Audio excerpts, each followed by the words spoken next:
draft to see which teams had selected safeties. We reviewed each NFL team's depth chart heading into the draft. We reviewed each NFL team's unrestricted free agent signings to see which safeties they had signed. We looked at statistics regarding undrafted free agents the year before to see how many undrafted free agents made the final 53-man roster for each NFL team. With that information in hand, and after having reviewed all of the information, we decided that the New England Patriots offered Sergio the best opportunity to make the 53-man roster. So we signed with them. And the reason for our decision was that New England did not draft a safety. And the year before, in 2009, 50% of the undrafted free agents signed by the Patriots made the final 53-man roster, which was by far the highest percentage in the NFL. We signed. I negotiated the highest signing bonus the Patriots had paid an undrafted free agent in the last 2 years. Sergio had a phenomenal preseason. He was running first team on every special teams coverage unit, playing meaningful minutes in the secondary. However, he was released on cutdown day at the last possible minute when the Patriots traded for Jared Page, a safety from Kansas City. Sergio was signed to their practice squad, but we continued to market Sergio to NFL teams, looking for opportunities, reviewing every weekend's games to see which teams lost safeties due to injuries, and following up immediately with our contacts on those teams. We used, as a result, legitimate interest from another NFL team to nearly triple Sergio's practice squad salary toward the end of September last year. The minimum practice squad salary last year was $88,400. Because we were able to leverage some legitimate interest from another NFL team who was seriously considering signing Sergio to their 53-man roster, we were able to increase his practice squad salary to $250,000. When Sergio was finally called up in late October to the 53-man roster, we negotiated the same signing bonus that the Patriots gave their last 7th-round pick that spring. That signing bonus, on top of the original undrafted free agent signing bonus Sergio had received back in April, Sergio's total signing bonus would have placed him 22nd in the 7th round out of 48 picks as an undrafted free agent. Sergio made his national debut that weekend against the San Diego Chargers. I believe it was October 24th. Some of you may have watched the game. He made the game-saving tackle against Antonio Gates, stopped him short of a first down. Chargers had to kick a 50-yard field goal. They missed. Patriots won the game. Sergio received the game ball from Bill Belichick in his rookie debut. The next day, I parlayed his performance into a 3-year Nike deal, which he was very happy about. Now, if you can envision the picture I'm painting, you'll know exactly the reason why I'm in this industry.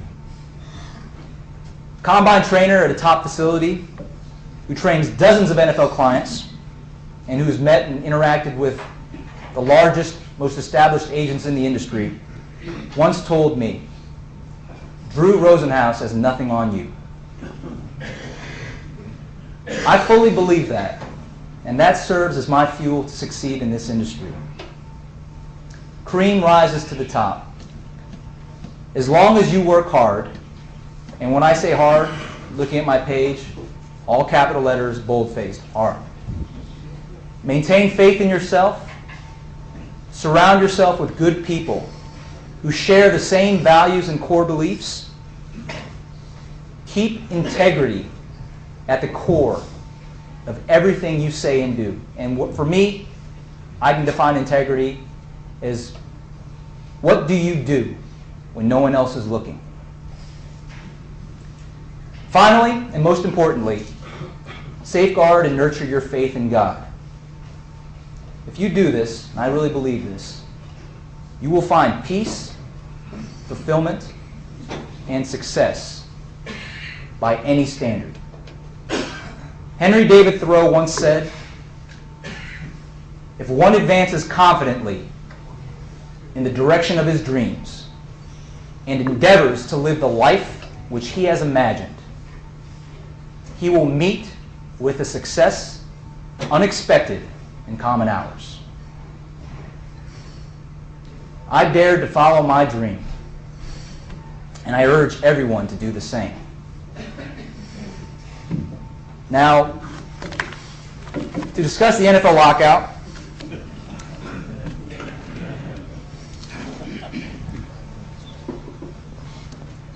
as many of you already know, the NFL lockout has become a reality.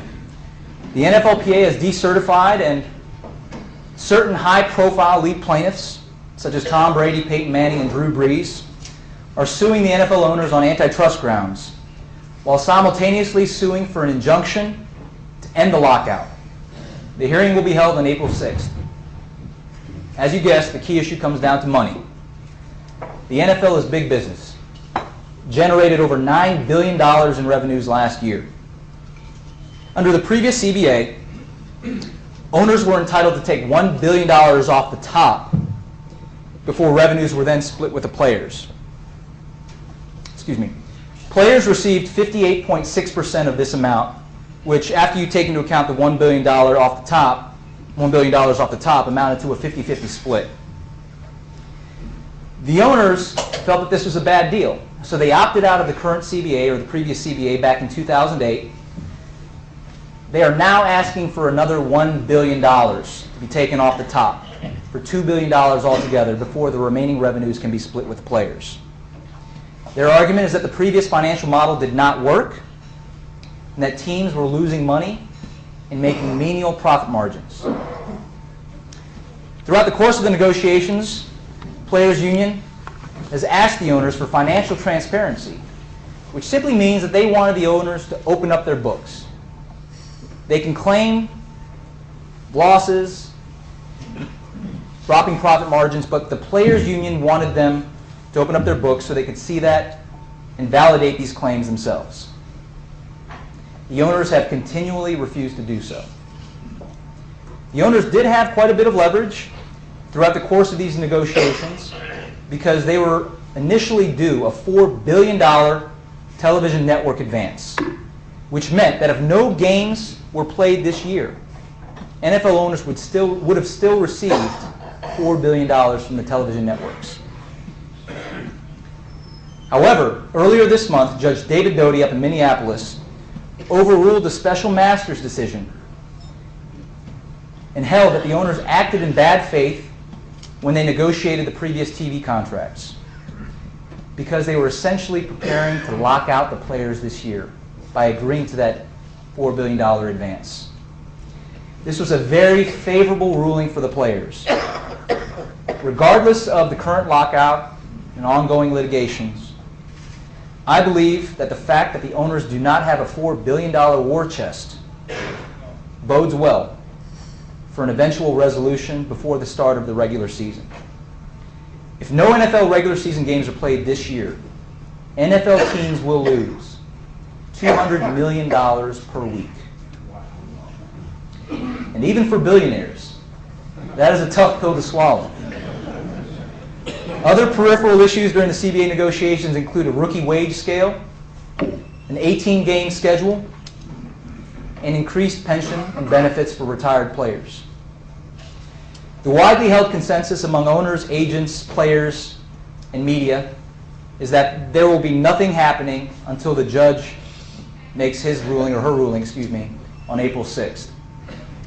The NFLPA did an excellent job of advising players as far back as 1 year ago to prepare for the possibility of a lockout, to start saving up to 25% of each paycheck during the regular season from this past year.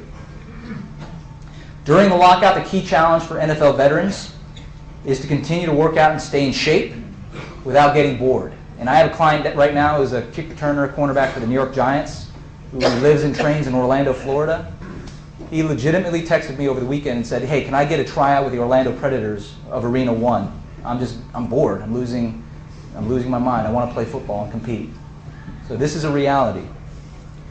The huge concern among agents and draft eligible clients this year would be that